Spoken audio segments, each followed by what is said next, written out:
contre la méthode sur un sujet qui a beaucoup excité les gens au cours des thérapeutiques sur le Covid, a été la question de la randomisation. Et d'une manière intéressante, ce phénomène de la randomisation a été tellement imposé que plus personne ne se pose la question de savoir si la randomisation a un sens, d'une part, et d'autre part, si moralement elle est supportable. Randomisation, qu'est-ce que ça veut dire ? Ça veut dire au hasard. Random, c'est le hasard. Ça veut dire que vous décidez, pour les patients que vous allez traiter, que vous avez lui donné au hasard un traitement, ou soit un autre traitement, soit rien, pour quelque chose qui est censé être un problème. Déjà en soi, ça représente un véritable problème, c'est-à-dire que vous allez donner un placebo, quelque chose qui ne contient pas de produit actif, ou un produit actif. Alors c'est intéressant de voir, là aussi c'est culturel, c'est que nous, on finit par être tellement dressés à obéir à un mode d'évaluation qui a été imposé par des gens qui ne sont pas des praticiens, qu'on finit par trouver ça normal, mais par exemple dans les mêmes études qui ont été publiées sur le Covid, les Chinois mettent, ça ne fait pas partie des mœurs de la Chine de donner un placebo, de ne rien donner. On donne quelque chose. On compare quelque chose, éventuellement on compare quelque chose avec la même chose plus un médicament, mais on ne donne pas rien. On soigne les gens. C'est ce qui est une leçon de morale qu'il faudrait expliquer à des gens qui hurlent sur la randomisation.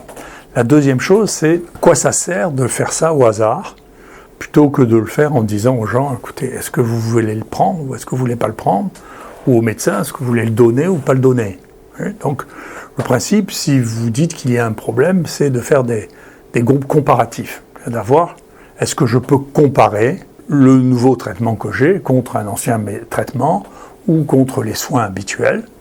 Mais pour ça, vous n'avez pas besoin de les tirer au hasard. L'idée qu'il faut les tirer au hasard est une idée de mathématicien, ce n'est pas une idée de médecin. Les seuls problèmes que l'on ait quand on fait une étude comme ça, depuis tout ce que j'ai vu comme thérapeutique, les seuls problèmes, c'est les gens qui trichent. Et ils trichent pourquoi ? Pour de l'argent. C'est-à-dire que c'est les laboratoires qui ont intérêt à tricher. Ce n'est pas le médecin de base. Le médecin de base qui essaye un traitement ou un autre, s'il n'y gagne pas d'argent, son intérêt, c'est de savoir si ça marche ou si ça ne marche pas. Et pour ça, il n'a pas besoin de le tirer au hasard. Pas du tout. Et cette folie de tirer au hasard, qui veut dire que vous ne maîtrisez plus rien, il faut dire que d'abord, il faut le tirer au hasard, et d'autre part, il faut que ce soit en aveugle, c'est-à-dire que le malade ne sache pas ce qu'il prend comme traitement, là aussi, ce qui pose un problème de morale, et deuxièmement, que le médecin ne sache pas ce qu'il donne, de manière à ce qu'il ne triche pas sur les résultats. Mais il faut être malade pour penser que les gens ont un intérêt à tricher sur les résultats. Celui qui a intérêt à tricher sur les résultats, c'est celui qui gagne de l'argent. Mais si toute votre étude randomisée, vous ne savez rien, vous envoyez tout ça à celui qui analyse les données, qui est justement l'industrie pharmaceutique, le risque qu'il y ait des données cachées est extrêmement important. Et ce n'est pas un risque, on sait que c'est vrai.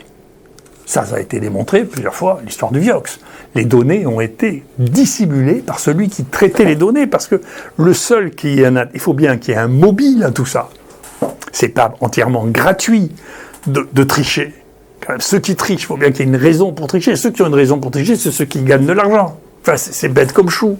Donc toute cette histoire de il faut absolument faire ça pour qu'il n'y ait pas de biais statistique. Par ailleurs, si vous voulez, les traitements qui sont importants pour les maladies infectieuses, c'est assez facile à évaluer. C'est-à-dire que s'il n'y a pas de problème, si en réalité vous êtes à 1 pour 1000 morts et sur des gens qui sont des sujets extrêmement particuliers, si vous voulez, il n'y a pas d'étude qui réussira à démontrer qu'une chose est meilleure que l'autre. Vous n'y arriverez pas. C'est trop rare, c'est le phénomène trop rare. Et comme de toute manière, les conséquences sont multifactorielles, vous n'arrivez pas à éliminer tous les facteurs multifactoriels. C'est pas possible, même en tirant au hasard.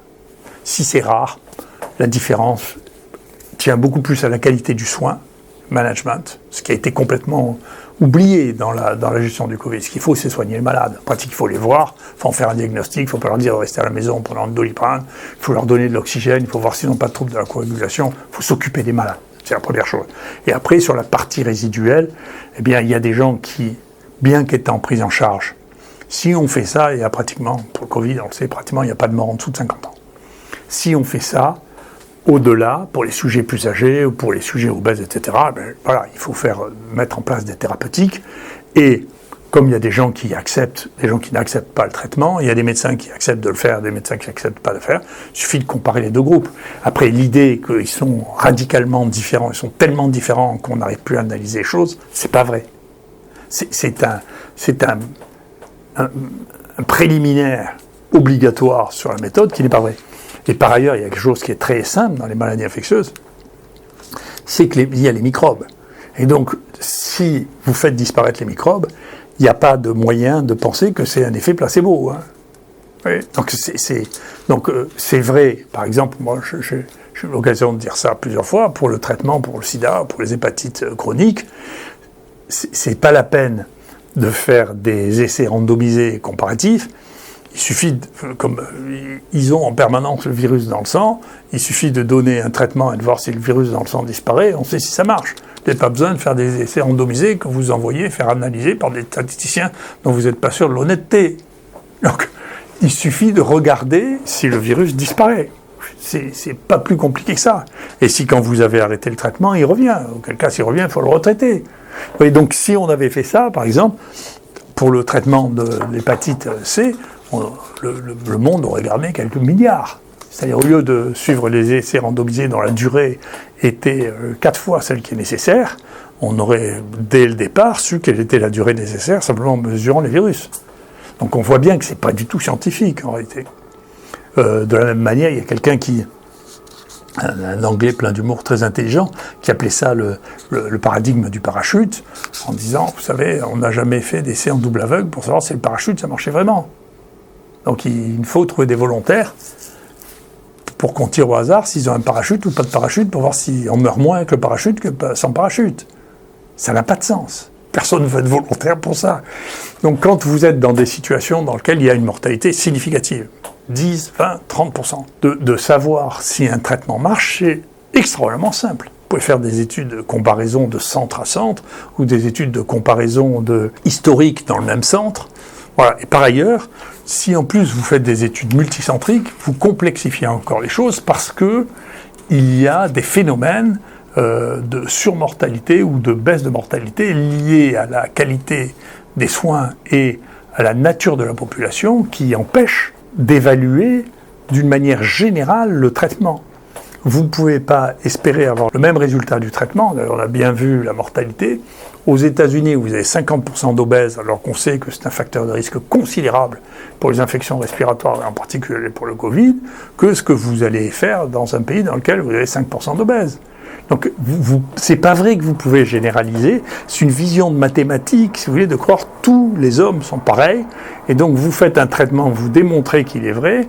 C'est de la fausse rationalité. Je vous le dis, c'est encore bien pire que ça, j'ai eu l'occasion de le dire. Y compris chez les malades, leur capacité à faire ce que vous leur dites, si vous voulez, varie d'une manière considérable. Moi, j'ai eu l'occasion, on mesurait au début les dosages d'hydroxychloroquine, parce qu'il y avait un espèce de fou qui disait que avec les doses qu'on utilisait, ça ne pouvait pas être efficace, donc on dosait ça comme on a eu l'habitude de le faire, on dosait ça, et on s'est rendu compte avec surprise qu'il y avait 10% des malades qui n'avaient pas hospitalisés, qui n'avaient pas du tout l'hydroxychloroquine. Ce qui veut dire que soit l'infirmière ne leur avait pas donné, soit le malade ne l'avait pas pris. 10%. Ici, alors qu'on leur avait dit et qu'on leur avait expliqué.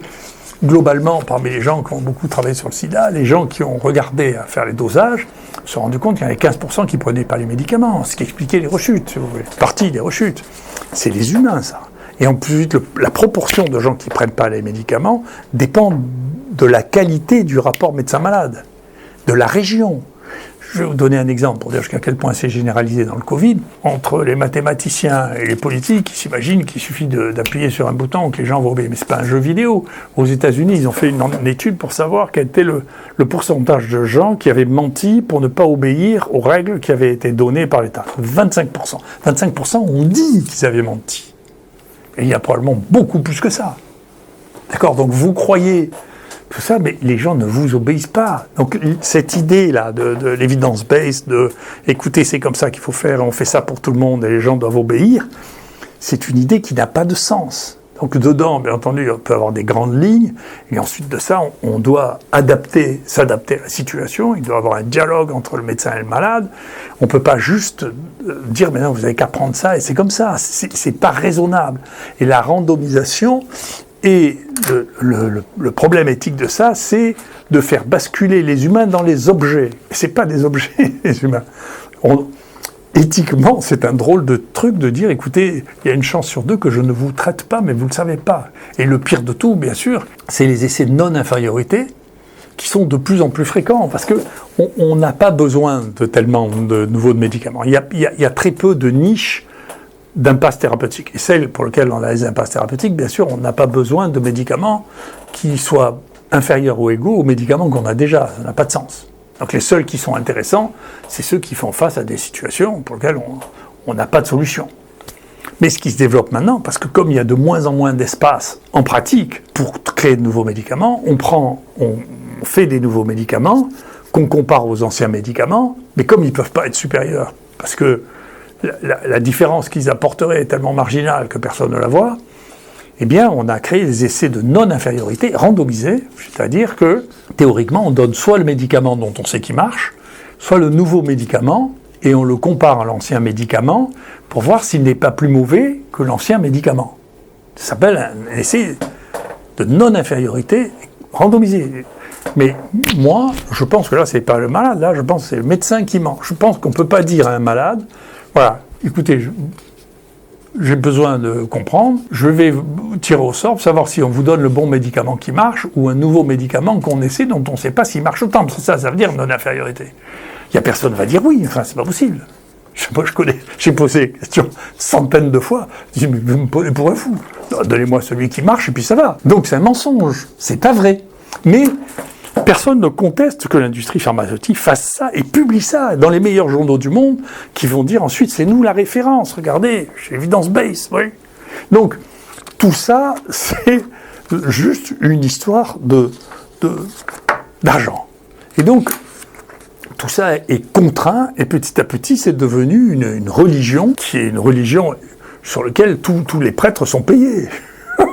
Parce que tous ceux qui défendent ça, toutes les associations, nous on a regardé, parce qu'il y avait une tribune de présidents d'associations médicales, on a regardé combien ces associations médicales avaient touché pendant ces dernières années l'industrie pharmaceutique. 37 millions d'euros, en France seulement. Hein. Donc là, la notion de conflit d'intérêts, qui est une vraie notion quand on parle aux malades, c'est, attendez, est-ce que nous, par exemple, moi sur l'éthique, moi, je souhaite, c'est dans la déclaration d'Helsinki, d'ailleurs, c'est pas appliqué du tout en France, hein, que si mon médecin est payé pour que j'accepte de rentrer dans une étude, qu'il me le dise. On n'est plus l'un et l'autre face à face. On est lui et moi, plus l'argent qu'il touche pour me faire intégrer une étude qui va lui rapporter de l'argent, et donc il doit me le dire.